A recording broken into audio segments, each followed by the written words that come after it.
போதைப் பொருட்களற்ற சமூகத்தை உருவாக்க அடியெடுத்து வைப்போம். Be a part of the movement for a drug-free society. SNRN Marathon. Register now. Doctor Veerababu hospital, Manapakkam, Chennai. மஞ்சள் காமாலைக்கான சிறப்பு சிகிச்சை. Call 9840278009. பல போர்க்களம், பல பல திருச்சி போர், 1952 செகண்ட் கர்நாடிக் வார், எதிலையும் விழாத ஒரு மாபெரும் மனிதன் வந்து ஒரு புற்றுநோயில் படுத்தவர் அப்படியே செத்துடுறாருங்க. சாதாரண குதிரைப்படை சிப்பாயா இருந்த ஹைதர் மைசூர் மகாராஜாவாக ஆளுகின்றார் குறுகிய காலத்தில். இதற்கு காரணம் அவருடைய கடினமான உழைப்பும் முயற்சியும் போராட்டமே ஆகும் அப்படின்னு முடிச்சிட்டான் ஒரு வரியில். இந்த ஒரு வரிகள் ஆயிரக்கணக்கான கதை இருக்குது. இதில் காரணம் புல்லட்டன் வந்து ஓன் ஹேண்ட் ரைட்டிங்கில் பதிவு பண்ணியிருக்காருன்னு. ராஜசபையில் தர்பார் அவையில் உட்காந்துருக்க ஹைதருடைய வலது பக்கம் இடது பக்கம் தங்க வெள்ளி நாணய மூடைகள் இருக்கான். உழவு சொல்கிறவனுக்கு ஏற்றபடி அந்த உழவு தகுதிக்கு ஏற்றபடி தங்கமும் புண்ணியம் எண்ணாமல் அள்ளி கொடுக்குறது. இதனால் உளவுத்துறைக்காரன் மூலம் போட்டு வந்து செய்திகளை கொடுக்குறது. கோலின் வரைக்கும் அடிச்சுட்டான். அமெரிக்க ரெவல்யூஷன் போர் பார்த்துட்டான், எத்தனையோ போரை பார்த்துட்டான். ஆனால் ஹைதரை அவர் உயிருக்கு கூட தொட முடியல. இந்த இடத்துல நீங்கள் ஹைதர் என்ன பண்ணாருன்னு கேட்குறீங்களே. ஹைதர் வந்து ஒரு பெண்ணுக்கு உதவி பண்ணாருன்னு அவன் கும்பலை கிடச்சி கைப்பிடிக்கத்தானே. ஆமாம், எத்தனை மன்னர்கள் எத்தனை அட்டுழியம் நடந்திருக்கு நாட்டில். இன்னைக்கு உங்களுக்கு சட்டத்தில் இவ்வளவு பாதுகாப்பு இருக்கு. ஒரு பிரச்சனை கம்ப்ளைண்ட் பண்ணலாம், ஒரு பிரச்சனை கோர்ட்டு போகலாம், கேஸ். எனக்கு ஒண்ணுமே இல்லை. ஒரு ஆளுநர், ஒரு ஆட்சியாளர் ஒரு பொம்பளை பார்த்துட்டாருன்னா அவன் அந்த புறம் போய்த்தான் ஆகணும். இதனால ஆண்கள் பெண்கள் குழந்தைகளை புதைச்சி வச்சிருக்காங்க, பதுக்கி வச்சிருக்காங்க. அதில் மூச்சு போய் தண்ணீர் செத்த பொம்பளை எத்தனையோ பேர். அப்போ அப்படிலாம் வாழ்ந்த காலங்களே இன்னைக்கு நம்ம இவ்வளோ தூரம் பேண்ட்டு டிஷர்ட் போட்டுக்கிட்டு ஊர் சுற்றிட்டு இருக்கீங்கன்னா அதுக்கு உங்கள் சுதந்திரம் தான் அடிப்படை.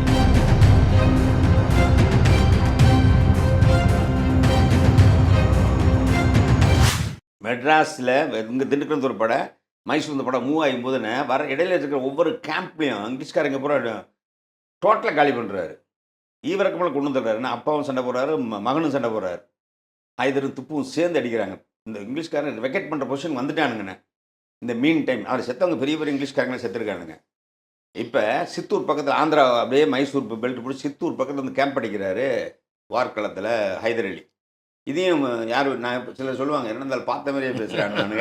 நான் பக்கத்தில் இருந்த மாதிரி பேசுகிறானே. ஆனால் பக்கத்தில் இருந்தவன் எழுதின புக்கை படித்தது அவன் ட்ரூ ஸ்டோரி. அவன் ட்ரூ ஸ்டோரியை ட்ரூ ஈவெண்ட்ஸ் என்ன சொல்கிறாரு. வில்லியம் புல்லட்டின் வந்து பிரிட்டிஷ் இன்ட்ரெஸ்ட் இன் இந்தியான்ற புக்கில் தெளிவாக டேட் வைஸ் டைம் வைஸ் பதிவு பண்ணியிருக்காரு. டைம் போட்டிருக்காரு. அப்போ என்ன சொல்கிறாரு அவர், விட்டு தூங்கி எழுந்திரிச்சா எப்போ ஹைதர் அட்டாக் பண்ணுவார், எப்போ நம்ம திரும்பி போவோமோ இருப்போமா அப்படின்ற மாதிரி ஒரு பயம் லண்டன் வரைக்கும் உண்டு. சிம்ம சொப்பனம் லண்டன் வரைக்கும் ஹைதரை பற்றி பேச்சு உண்டுன்னா துப்போதி ஹைதர் இறந்தப்பறம் துப்போதி பேச ஆரம்பிக்கிறாங்க. அவரோட 10 பங்கு இருக்கான் பையன். இப்போ பயந்து இருண்டு போய் உட்காந்துருக்கும் பொழுது வார்ஃபீல்டில் பாசறை சொல்லுவீங்களே, சுற்றி பாசறை 1,00,000 பேர் படை வீரர் நடுவில் பாசறை போட்டு உள்ளே படுத்துருக்காருன்னு. படுத்தவர் எந்திரிக்க முடியல. அப்புறம்தான் அவருக்கு தெரியுது ஸ்பைனல் கார்டில் அவருக்கு கேன்சர். ரொம்ப நாள் அந்த பிரச்சனை இருந்திருக்குன்னா இவர் வெளியே சொல்லவும் இல்லை, யாருக்கும் பதில் பேச முடியல. சிங்க மாதிரி ஃபைட் பண்ணிருக்கு அத்தனை வேதனையை தாங்கிட்டு. கேன்சர் எத்தனை வருஷமாக இருந்தது. கூட பூர்ணையா மட்டும் இருக்காரு அவருடைய மந்திரி. துப்பு பக்கத்தில் சண்டை போட்டுட்டு இருக்காரு. இங்கிலீஷ்காரங்க அடித்து தோற்று முடிஞ்சிட்டாங்க. நீ சித்தூர் இருந்துக்கு ஆந்திரா பார்டர் சித்தூர்கிட்ட வந்துட்டாருன்னு நீ அடுத்த அனதர் 1 வீக்கில் வந்து சென்ட் போட்டு வந்துடுவார். அவங்க அப்படியே கப்பலேறி கிளம்ப வேண்டியதுதான், அன்னைக்கு முடிய வேண்டியதுதான். கடையை காலி பண்ணுற பொசிஷன். ஏன்னா 300-3000 பேர் தானே மொத்தமே இந்தியாவில். செஞ்சாய்போர்ட்டில் ஒரு 500 பேர் இருப்பாங்க. ஒரு கப்பல் கரெக்டாக ஒரு லோடு இருக்கும். இசுக்குனால சொருட்டிக்கிட்டு அப்படியே ஹார்பரில் போய் ஏறி கப்பல் எடுத்துகிட்டு போக வேண்டியதுதான். துப்பு விரட்டி போக மாட்டார். உன்னை நாட்டை விட்டு விரட்டுறதே என்னுடைய கொள்கை. ஹைதருடைய ஆட்சி மாரி மதராஸில் கொடி ஏற்றிருந்தாருன்னா செஞ்சாக் போர்ட்டில் அன்றோட வந்து பிரிட்டிஷ் வெக்கெட் ஆயிருமா. 1782 டிசம்பர் 6 இங்கிலீஷ்காரனுக்கு ஒரு செய்தி வருது. ஸ்பை வச்சுருக்கானுங்க எல்லா இடத்துலையும். ஹைதர் ஸ்பை வச்சுமே இங்கிலீஷ்காரன் வச்சுருக்கான். ஒரு மிட் நைட்டுக்கு மேலே வந்து ஹைதர் இறந்துட்டார். இவ்வளோ தான் வருது. ஆனால் பல போர்க்களம், பல திருச்சி போர், 1952 செகண்ட் கர்நாடிக் வார், எதிலையும் விழாத ஒரு மாபெரும் மனிதன் வந்து ஒரு புற்றுநோயில் படுத்தவர் அப்படியே செத்துடுறாருன்னு. 1782 டிசம்பர் 6 ஈவினிங் படுக்கிறாரு. பக்கத்தில் பூர்ணையை மட்டும் கூட இருக்கார் அவரோட மந்திரி. அவரால் எந்திரிக்க உட்கார முடியல. அப்புறம் தான் தெரிய வருது அவருக்கு முதுகு தண்டுவடத்தில் கேன்சர்ன்றது. அதுக்கு ட்ரீட்மெண்ட்டும் கிடையாது. ராஜபுலவேன்னு தெரியாமல் சொல்லுவாங்க. கேன்சரோட கட்டி இறந்துட்டார். இந்த செய்தி கேட்ட பிறகு தானே புல்லட்டின் எழுதுறாரு. அப்போ புல்லட்டின் வந்து கோயம்புத்தூர் பக்கத்தில் கேம்ப் போட்டிருக்காரு. ஸ்டூடெண்ட்ஸ் வந்துட்டு இருக்காரு டிஃபென்ஸுக்கு. இப்படி எல்லா இங்கிலீஷ்காரர் மொத்தம் சன்ரைஸ் வந்துட்டு இருக்காங்க. புல்லட்டின் செய்தி லேட்டாக கிடைக்குது. ஒரு வாரம் மொத்தம் கிடைச்ச பிறகு கிடைக்கல, லேட்டாக கிடைக்கும் சொன்னார்.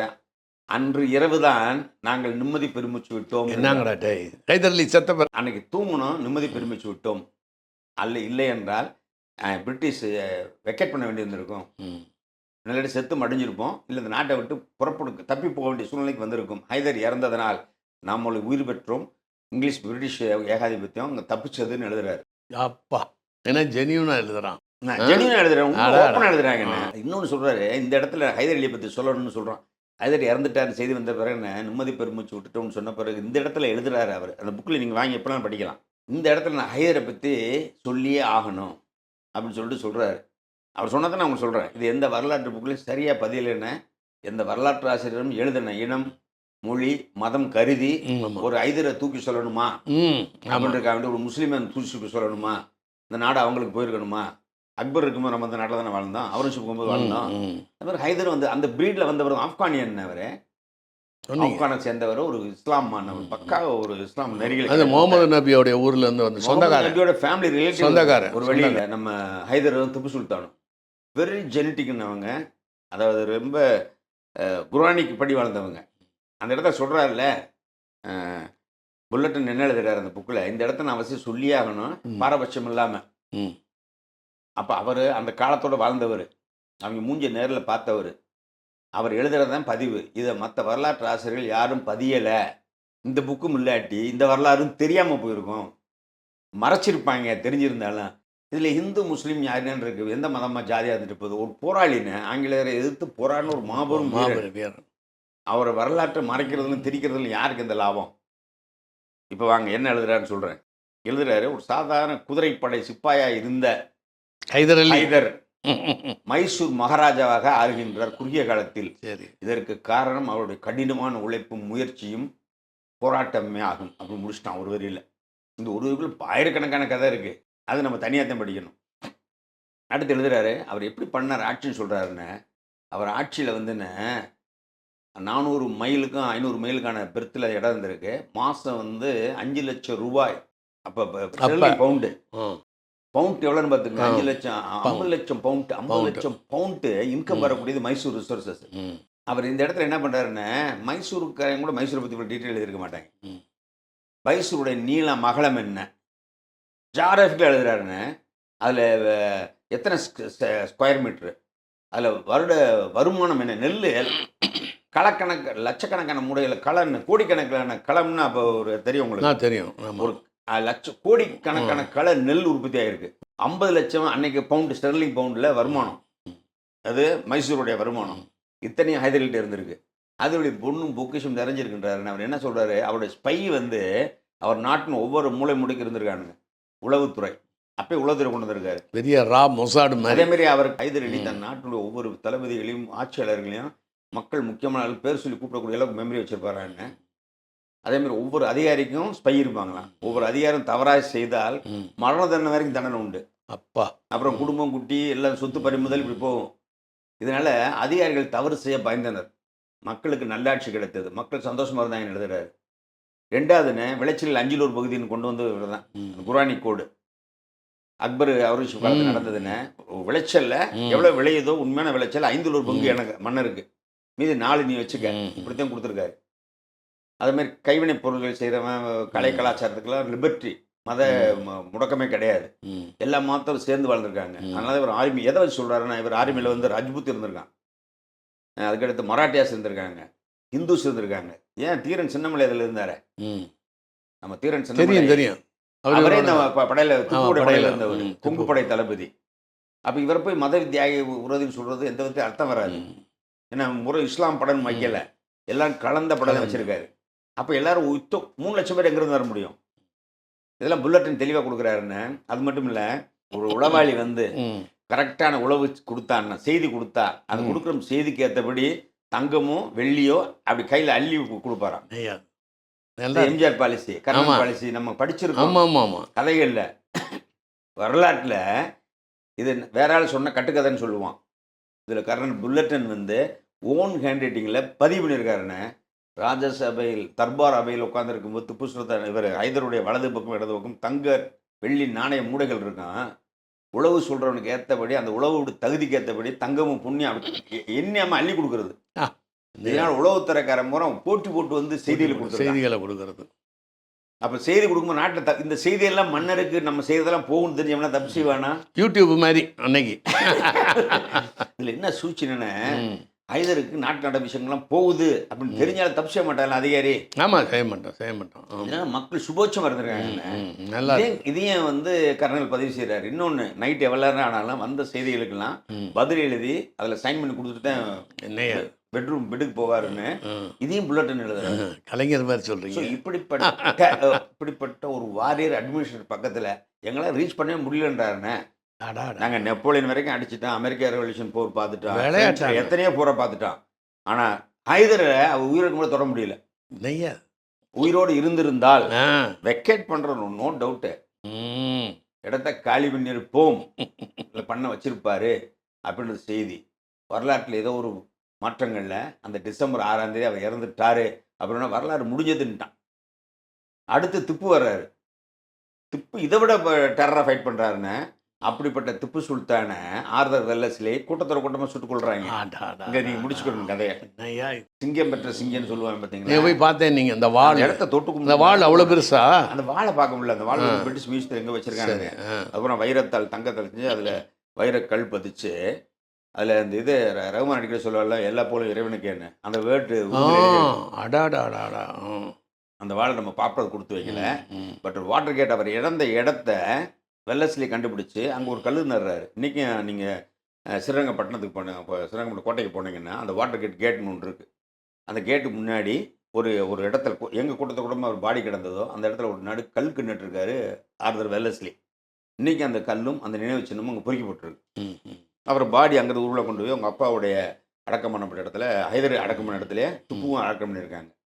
இந்த பதிவுகள் அனைத்துமே இன்னும் நிறையா இருக்குது. அந்த புக்கில் படித்தேன். நான் சுருக்கமாக சொல்கிறேன். வரலாறை ஆங்கிலேயர்கள் எவ்வளவு சின்சராக பதிஞ்சாங்கன்றதை.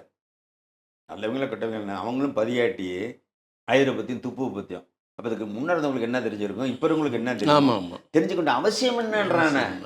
இது என்ன, இதுக்கு எனக்கு எதுக்கு தேவையே இல்லை அப்படின்ற கேள்வி வர்றதுனால தான் வரலாறு மறைக்கப்பட்டது, புதைக்கப்பட்டது. இந்த இடத்துல ஒன்று என்னன்னா, அவர் ஹிந்துவோ முஸ்லீமோ என்ன மதம் இருந்துட்டு போகிறாரு. ஆனால் ஒரு ஆங்கிலேயர் பண்ண அட்ராசிட்டியோட உச்சத்தை எதிர்த்து கடைசியில் நின்றார் பாருங்க. அதில் ஒரு பிட்டு தானே சிவகங்கையோட விடுதலை. இந்த இடத்துல நீங்கள் ஹைதர் என்ன பண்ணாருன்னு கேட்குறீங்களே.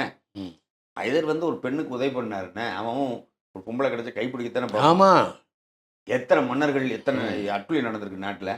இன்னைக்கு உங்களுக்கு சட்டத்தில் இவ்வளவு பாதுகாப்பு இருக்கு. ஒரு பிரச்சனை கம்ப்ளைண்ட் பண்ணலாம், ஒரு பிரச்சனை கோர்ட்டு போகலாம், கேஸ். எனக்கு ஒண்ணுமே இல்லை. ஒரு ஆளுநர், ஒரு ஆட்சியாளர் ஒரு பொம்பளை பார்த்துட்டாருன்னா அவனை அந்த படம் போய்த்தான் ஆகணும். இதனால ஆண்களும் பெண்கள் குழந்தைகளை புதைச்சி வச்சிருக்காங்க, பதுக்கி வச்சிருக்காங்க. அதில் மூச்சு போய் தண்ணி செத்த பொம்பளை எத்தனையோ பேர். மன்னரும் பாளையக்காரங்களும் ஊரில் வரும்பொழுது பொம்பளைகளை குழுக்குள்ளே போட்டு புதைச்சி வச்செல்லாம் இருக்காருன்னு கண்ணில் பட்டுட்டா நீங்கள் காலி. அப்படிலாம் வாழ்ந்த காலங்களே இன்றைக்கி நம்ம இவ்வளோ தூரம் பேண்ட்டு டிஷர்ட் போட்டுக்கிட்டு ஊர் சுற்றிட்டு இருக்கீங்கன்னா அதுக்கு உங்களுக்கு சுதந்திரம் தான் அடிப்படை.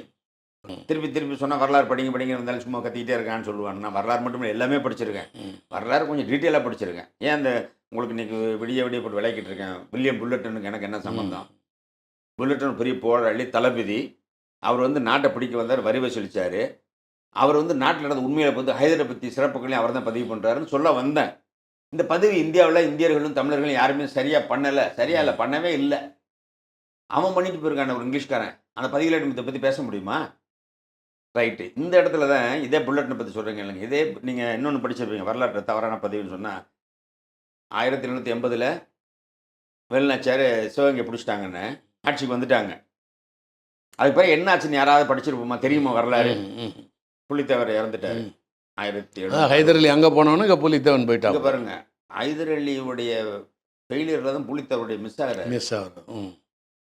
1761 வந்து தேர்ட் பானிபட் நடக்குதுன்னு, 3ஆம் பானிபட் யுத்தத்தோட இம்பேக்ட்டு, ஹைதருக்கும் மராட்டியாஸ் நடக்கிற இம்பேக்ட்டு, இதில் வந்து புலித்தேவர் அடியாகிறாரு. பார்த்துக்குங்க எதுக்கு தொடர்பு இருக்குன்னு. அதுக்கடுத்து பின்னாடியே வந்து மருதநாயகம் விழுகிறாரு 1964.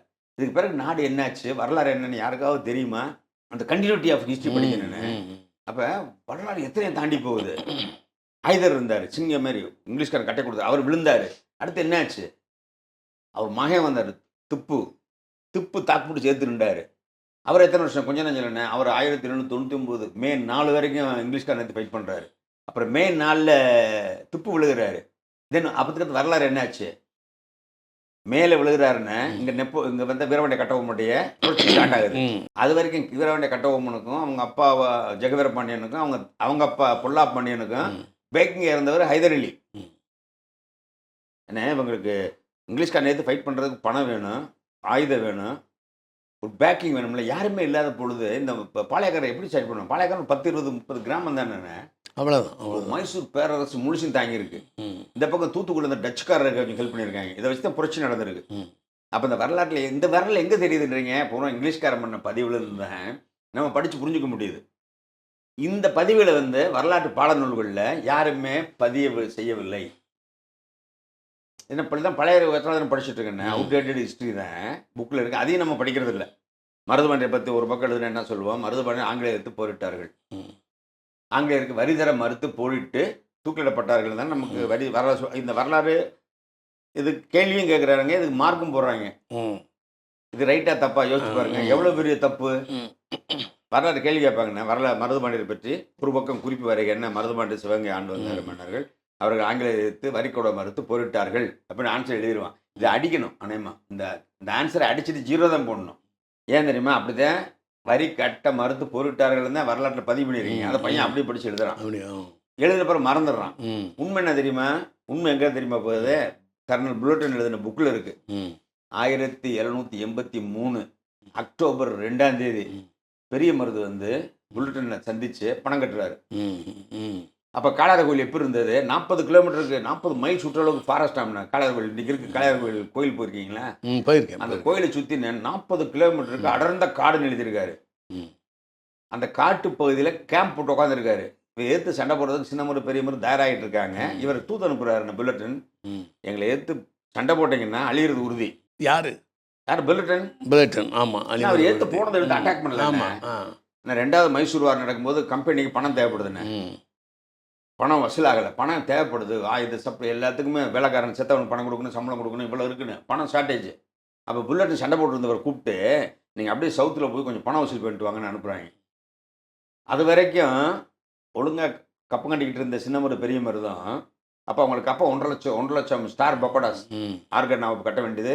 இது 1780 ஜெயிச்சிட்டாங்கன்னு ஜெயிச்ச பிறகு எக்ரிமெண்ட் போட்டுக்கிறாங்க இங்கிலீஷ்காரங்க கூட, நவாப் கூட, நாங்கள் கப்பம் கட்டிடுறோம்னு. இதை நடந்த உண்மை. இது வரலாற்றை மறைக்கப்பட்டது. அப்போ இந்த இடத்துல என்ன தெரிய வருது? மாவீரர்களாக இருந்தாலும் மருதுபாண்டியர் வந்து ஆங்கிலேயர்கள் கப்பம் கட்டினார்கள். அதான் உறுதி. உண்மை தானே? இதில் ஒத்துக்கிறது தப்பு கிடையாது. அன்றைய கால சூழ்நிலை ஜெயகாந்தன் சொன்ன மாதிரி அன்றைய கால சந்தர்ப்ப சூழ்நிலை அன்றைய கால சந்தர்ப்ப சூழ்நிலை ஒப்பிட்டு பார்க்கணும். அன்னைக்கு பெரிய மருது தான் இந்த டெசிஷன் எடுக்கிறாரு. அன்னைக்கு பெரிய மருது டெசிஷன் எடுக்காட்டி 10 வருஷத்துக்கு முதலே அநியாயத்துக்கு சாகுறாரு. அவர் எடுத்து நிதானமான போக்கு. இன்னைக்கு சூழ்நிலை அன்னைக்கு ஹைதர் இருந்தார் போராடணும். இந்த ஹைதர் இறந்துட்டாருன்னு அண்டர்லைன் பண்ணிக்கணும். இந்த இடத்துல ஹைதர் இறந்தது எல்லாருக்குமே வீக் ஆயிருது. நெக்ஸ்ட் இயர் தான் பணம் கட்டுறாங்க 83ல். ஏன்னா நீ ஹைதர் இல்லாத காலத்துல தரமட்டம் ஆயிரும். சிவகங்கையை நம்ம மீட்டினது வந்து ஹைதரியா அனுப்பினா 5000 படை வீரர்கள். இப்போ ஹைதர் இறந்துட்டாரு, உயிரோடு இல்லை, அவங்க வார்ஃபீல்டில் இருக்காங்க.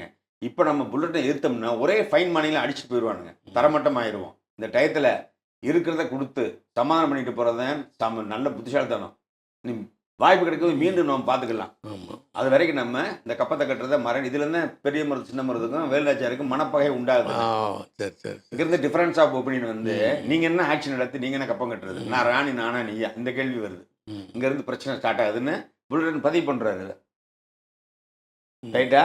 இதுலேருந்து என்ன நமக்கு தெரியுதுன்னா, இந்த அப்புறம் கப்பம் கட்டிட்டாங்க. அப்போ எதுக்கு இவங்க தூக்கு போட்டாங்க? புல்லட்டனும் எழுதி கொடுத்து போயிட்டார். சாசன் ரெக்கார்ட் ஆயிடுச்சு. வருமானம் 40,000 ஸ்டார் பக்கோடா வாங்கியாச்சு. மீதி 50 ஸ்டார் பக்கோடாவுக்கு 50,000 ஸ்டார் பக்கோடாவுக்கு சூரிட்டி கொடுத்துருக்காரு அப்படின்னு வாங்கின போது யுத்தம் முடிஞ்சு கப்பம் கட்ட சம்மதிச்சுக்கிட்டாங்க. ஆர்காட்னாவை ஆளுமை ஏற்றுக்கிட்டாங்க. அப்படின்னா எதுக்கு 1881 தூக்கு போட்டாங்க? இந்த வரலாறு இதோட முடியுதுன்னு நினைக்கிறோம். இவங்களை தூக்கு போட்டது 1881. இந்த கப்பம் கட்டுறது 1783. இடையில எத்தனை வருஷம் இருக்கு? 18-19 வருஷத்துக்கிட்ட வரப்போது தூக்கு போட போகிறது. அதுக்கு என்ன காரணம் அப்படின்றது மிகப்பெரிய வரலாறு. இந்த யாருமே உற்று பார்க்க மட்டும்தான் ரீசன் தெரியும். ம் மொட்டையா படிச்சீங்கன்னா ம் மருதுபாண்டியர் ஆங்கிலேயருக்கு கப்பங்கட்ட மறுத்து போரிட்டார்கள், அதனால் தூக்கிலப்பட்டார்கள் சொல்லி விட்டார்கள். சிலை வரை செஞ்சு நம்ம டெல்லிக்கு அனுப்பிட்டோம். ம்